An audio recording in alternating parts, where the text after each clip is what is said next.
بسم اللہ الرحمن الرحیم نحمدہ ونصلی ونسلم علی رسولہ الکریم اما بعد۔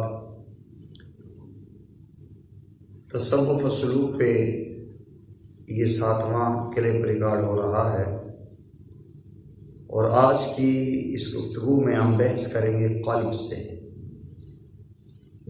دل کے حوالے سے۔ تصوف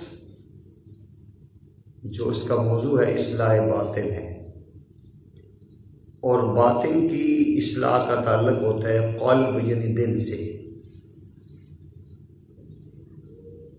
نبی کریم صلی اللہ علیہ وسلم کا ارشاد گرامی ہے، قال رسول اللہ صلی اللہ علیہ وسلم ان فی الجسد لمضغۃ اذا صلحت صلح الجسد كله فاذا فسدت فسد الجسد كله الا وهي القلب۔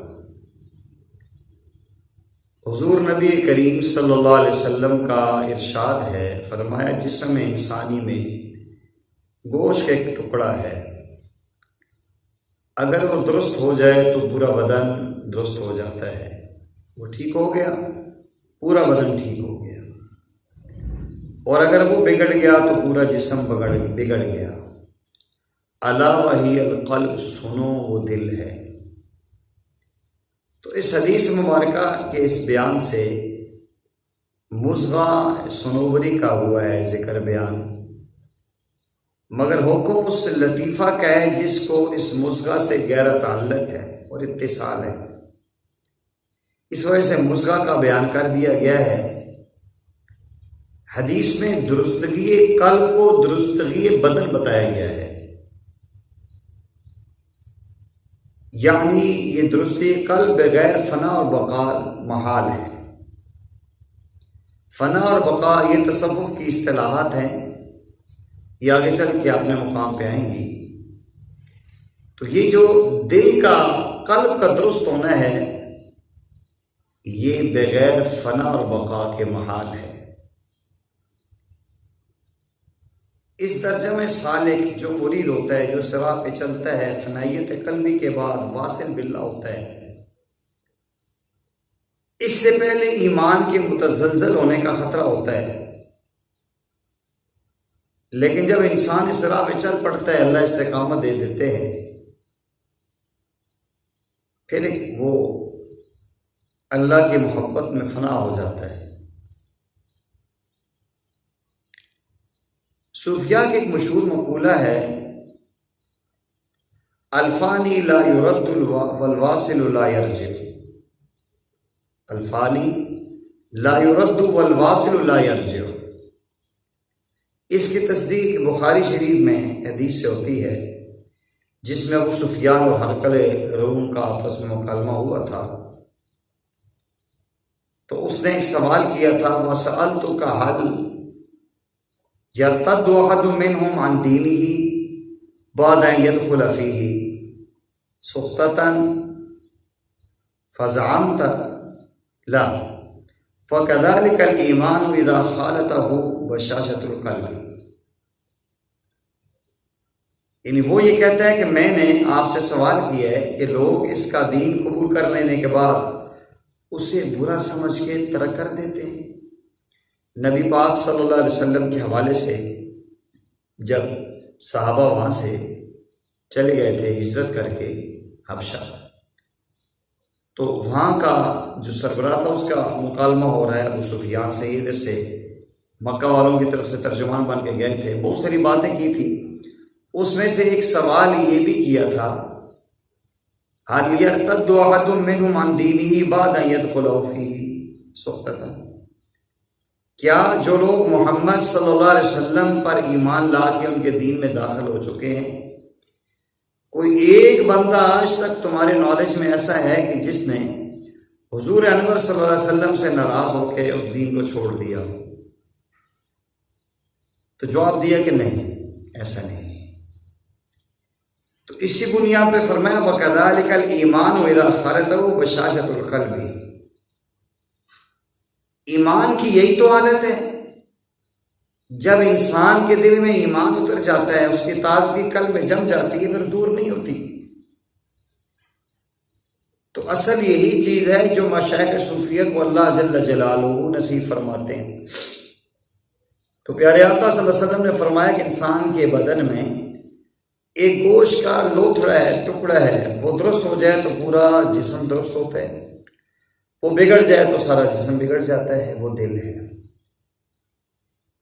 آپ غور کریں، قرآن میں مخاطب اور محل وحی قلب ہے۔ قرآن کریم کی سورہ شعراء میں اللہ فرماتے ہیں وَإِنَّهُ لَتَنزِيلُ رَبِّ الْعَالَمِينَ نَزَلَ بِهِ رُوحُ الْأَمِينَ عَلَى قَلْبِكَ لِتَكُونَ مِنَ الْمُنذِرِينَ، اور یہ قرآن رب العالمین کی طرف سے بھیجا ہوا ہے، اس کو امانت دار فرشتہ لے کر آیا اور آپ کے قلب پہ، تاکہ آپ ڈرانے والوں میں سے ہو جائیں۔ اور اسی انداز میں سورہ قاف میں فرمایا ان فی ذالک لذکری لمن کان لہ قلب، اول قسم و شہید۔ قرآن کریم اس کے لیے نصیحت ہوگا جس کے سینے میں دل ہوگا۔ تو پتہ چلا کہ مخاطب اور محل وہی دل ہے۔ جزا اور سزا کا تعلق بھی اعمال قلب سے ہے۔ یہ میں عرض کر رہا ہوں کہ بحث قلب بڑی اہم ہے۔ وَلَٰكِن يُؤَاخِذُكُم بِمَا كَسَبَتْ قُلُوبُكُم، لیکن مواخذہ فرمائیں گے اس چیز پر جو تمہارے دلوں نے کمائی ہے۔ اب غور کریں، وَلَٰكِن يُؤَاخِذُكُم بِمَا كَسَبَتْ قُلُوبُكُم، تو یہاں سے پتہ چلتا ہے کہ جزا و سزا کا تعلق بھی اعمال قلب سے ہوگا۔ علم و فہم کی ضد کی نسبت قلب کی طرف اللہ نے قرآن میں کی ہے۔ ختم اللہ علی قلوبہم وعلی سمعہم وقالوا قلوبنا غلف، اللہ نے ان کے دلوں پہ مہر لگائی ہے اور وہ لوگ کہتے ہیں ہمارے دل غلام ہوئے ہیں۔ تیسری مثال بل ران علی قلوبہم، سورہ مطففین، بلکہ ان کے دلوں پر زنگ بیٹھ گیا ہے، سورہ اعراف، لہم قلوب لا یفقہون بہا، ان کے دل ایسے ہیں جو سمجھتے نہیں ہیں۔ وثبت ان موضع الجہل والغفلۃ هو القلب، ان آیات سے ثابت کیا ہوا؟ جہالت اور غفلت کا محل قلب ہے۔ فنا فی اللہ اور بقا باللہ کے مقامات پر فائز ہونے کے بعد ایمان دل میں جم جاتا ہے، اور اسی حقیقت کو اللہ تعالیٰ نے ایک اور صورت میں بیان فرمایا ہے وَلَٰكِنَّ اللَّهَ حَبَّبَ إِلَيْكُمُ الْإِيمَانَ وَزَيَّنَهُ فِي قُلُوبِكُمْ۔ سبحان اللہ، کیا عظمتیں اور کیا شان ہیں ہم صحابہ کرام کی، جن کی عظمتوں کو لاکھوں سلام ہے۔ اللہ فرما رہے ہیں وَلَٰكِنَّ اللَّهَ حَبَّبَ إِلَيْكُمُ الْإِيمَانَ، اللہ تعالیٰ نے تم کو ایمان کی محبت دی ہے، وَزَيَّنَهُ فِي قُلُوبِكُمْ، اور تمہارے دلوں کو سے مزین کیا ہے۔ سبحان اللہ۔ ایک عالم کہا کرتے تھے اپنے انداز میں صحابہ کی عظمت بیان کرتے ہوئے، اس آیت کو پڑھتے ہوئے وَلَٰكِنَّ اللَّهَ حَبَّبَ إِلَيْكُمُ الْإِيمَانَ وَزَيَّنَهُ فِي قُلُوبِكُمْ، کہ اللہ نے تمہارے دلوں پہ ایمان کو مزین کیا ہے، دلوں کو مرغوب کیا ہے، کہ ایمان نو گانے پا کے رب نے تھوڑے دلوں میں اتار چھڑے ہے، یہ ایمان کو بنا سنگار کے زیور پہنا کے چمکا کے صحابہ کے دلوں میں اتار دیے۔ سبحان اللہ۔ اس لیے تو وہ معیار ایمان ہے۔ فَإِنْ آمَنُوا بِمِثْلِ مَا آمَنْتُمْ بِهِ فَقَدِ اهْتَدَوْا، اے کائنات کے لوگوں، اگر تم ایمان لانا چاہتے ہو، اگر وہ ایمان لائیں، فَإِنْ آمَنُوا بِمِثْلِ مَا آمَنْتُمْ بِهِ، جیسے تم ایمان لائے تب ان کا ایمان قابل قبول ہوگا۔ تفصیل یہ ہے کہ اصل مکلف قلب ہے، مخاطب بھی قلب ہے، عالم متکلم فہم قلب ہے، سمع اور بصر رکھنے والا دل ہے، قلب ہے، ماخوذ قلب ہے۔ باقی جو بدن اس کا تعلق صرف تدبر، تصرف، آنکھ اس کا ہے۔ آنکھ اور کان قلب کے جاسوس ہیں، زبان قلب کی ترجمان ہے، اصل انسان اور بدن کا بادشاہ دل ہے۔ سبحان اللہ۔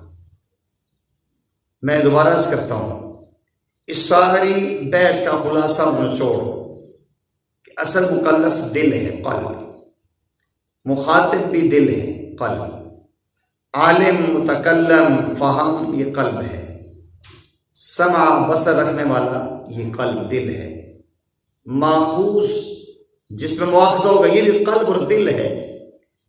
باقی بدن جو ہے اس کا تعلق تدبر تصرف کا ہے۔ یہ جو آنکھیں اور کان ہے نا یہ قلب کے جاسوس ہیں۔ آنکھ دیکھتی ہے دل تک پہنچاتی ہے، کان سنتا ہے اندر تک جاتی ہے کیفیت۔ آنکھ اور کان دل کے جاسوس، زبان دل کی ترجمان۔ اصل انسان کا بدن ہے اور اس بدن کا بادشاہ دل ہے، تو اصل مکلف بھی دل ہے، عقل کا مقام بھی دل ہے۔ قال اللہ تعالی فَتَكُونُ لَهُمْ قُلُوبٌ يَعْقِلُونَ بِهَا، سورہ حج میں ان کے دل ہوتے ہیں جو ان کے لیے سمجھنے لگتے ہیں۔ سورہ حجرات میں اولئک الذین امتحن اللہ قلوبہم للتقوی، محل تقوی بھی دل ہے۔ صحابہ کرام کے بارے میں فرمایا کہ اللہ تعالیٰ نے ان کے تقوی کا امتحان اللہ تعالیٰ نے تقوی کے لیے خالص کر دی ہے۔ اولئک الذین، یہ وہ لوگ امتحان اللہ نے امتحان لیا قلوبہم ان کے دلوں کا للتقوی، تقوی کے لیے۔ خلاصہ اور نچوڑ یہ میں عرض کرتا ہوں، ان آیات قرآنی سے یہ بات ثابت ہوئی کہ امین وحی و نبوت، امین اسرار الہی و شریعت، خزانہ اسرار غیبیہ قلب ہے۔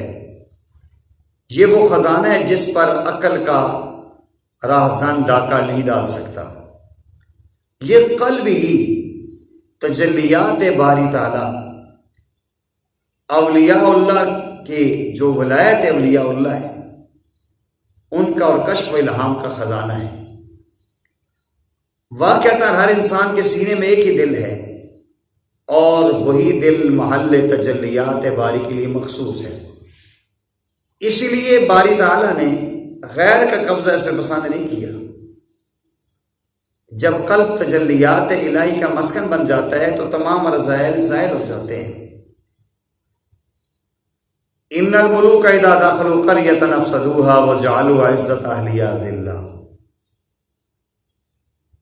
مولانا شاہ اشرف علی تھانوی رحمۃ اللہ علیہ فرماتے ہیں مجھے تو یوں نظر آتا ہے کہ بس اس آیت میں ان الملوک اذا دخلوا قریۃ افسدوها، دنیا کا اصول یہ ہے جب بادشاہ کسی بستی میں داخل ہوتے ہیں وہاں فساد برپا ہو جاتا ہے، وہاں جو اسودہ حال عزت سے رہنے والے لوگ ہوتے ہیں انہیں ذلیل کر دیا جاتا ہے۔ آپ فرماتے ہیں میں اس کو اس تصور میں دیکھتا ہوں بادشاہوں کا بادشاہ، شہنشاہ کائنات رب جب بستیوں میں سے سب سے بہترین مقدس بستی دل میں آتا ہے تو فساد برپا ہو جاتا ہے۔ جو دنیا حب جاہ، حب مال، عزت سے رہ ہوتے ہیں ان کے لیے فساد برپا ہوتا ہے۔ وَجَعَلُوا عِزَّتَ أَهْلِهَا ذِلَّةً، دنیا ذلیل ہو جاتی ہے، حب جاہ اور مال ذلیل ہو جاتے ہیں، حب الہی یہاں مزے کرتی ہے۔ چنانچہ دل کے پورے طور پر اصلاح ہو جاتی ہے تو غیر اللہ کا گزر بھی نہیں ہوتا، اور پھر ولی اللہ کہہ کے اٹھتا ہے الیس اللہ بکاف عبدہ۔ ہاں یہ یاد رکھیں اگر ہم اس دل کی اصلاح نہیں کریں گے، دل کو گناہوں سے سیاہ کر دیں گے، دل اندر بہرا ہو جائے گا۔ پیارے آقا فرماتے ہیں انسان گناہ کرتا ہے اس کے دل پہ ایک سیاہ نقطہ لگ جاتا ہے، توبہ کر لے مٹ جاتا ہے، نہیں توبہ کرتا 2 3 4 ایسے گناہ کرتے کرتے دل اس کا بالکل سیاہ ہو جاتا ہے، اندھا اور بہرا ہو جاتا ہے۔ پچھلی میں نے ابھی حوالہ دیا ہے کہ لوگ قلوب لا یفقہون بہا، دل ہیں سمجھتے نہیں، وہ دل اندھے اور بہرے ہو چکے ہیں۔ لیکن اگر معالج روحانی ہو اور صحیح کامل اللہ کے ولی ہوں، اللہ والوں سے تربیت حاصل کی ہو، تو یہ دل کے اندھا اور بہرا پن دور کر دیتے ہیں، یہ قلب سقیم، قلب سلیم بن جاتا ہے، اخروی فلاح کے لیے رأس المال بن جاتا ہے۔ یوم لا ينفع مال ولا بنون الا من اتى الله بقلب سلیم، اللہ اکبر۔ اس روز لوگوں نہ مال کام آئے گا، نہ اولاد کام آئے گی، وہاں صاف ستھرا دل کام آئے گا۔ دل صاف ستھرا تب ہوگا جب اس صاف ستھرے دل کو بنانے کے لیے اللہ والوں کے سامنے زانو تلمس کیے ہوں گے۔ آخری بات میں عرض کرتا ہوں، قلب سلیم ہونے کے لیے دو شرائط ہیں۔ اگر آپ اور میں چاہتے ہیں ہمارا دل قلب سلیم بن جائے تو دو شرائط ہمیں سامنے رکھنی ہوگی۔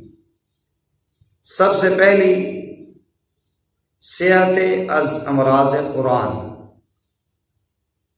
قرآن مجید نے قلب کے امراض، کفر، شرک، شک، خواہشات نفسانی، اس کی اتباع، یہ چیزیں ہیں، ان تمام چیزوں سے اپنے دل کو صاف کریں۔ اور یہ جو صحت از امراض قرآن مجید، یعنی قرآن مجید نے جو امراض بتائی ہیں اس سے اپنے دل کو صاف کریں گے تو یہ بغیر معالج، خصوصی روحانی معالج اللہ والوں کے بغیر یہ نہیں ہو سکتا۔ قرآن کی بتلائی بیماریاں کفر ہے، شرک ہے، خواہشات نفسانی ہیں، لذات ہیں، ان سے اگر ہم بچ گئے، ہمارا دل صاف ہو گیا تو یہ سمجھے ایک درجے کا قلب سلیم ہمارا بن گیا ہے۔ اور دوسری شرط کیا ہے؟ قلب کو غذائے صالح پہنچانی ہے، حرام نہ ہو، مشکوک نہ ہو، ایسا حلال صاف ستھری طیب غذا، یہ دو شرطیں پوری کریں، انشاءاللہ پھر قلب کی غذا، جسم کی غذا بنے گی، اور پھر انشاءاللہ الا بذکر اللہ تطمئن القلوب، یہ وہ دل ہی ہیں جو اطمینان قلب میں نصیب ہوتا ہے اللہ کے ذکر سے۔ اللہ جل جلالہ ہمیں اپنے قلب کو سنوارنے کی، بنانے کی توفیق نصیب فرمائے۔ وما علینا الا البلاغ المبین۔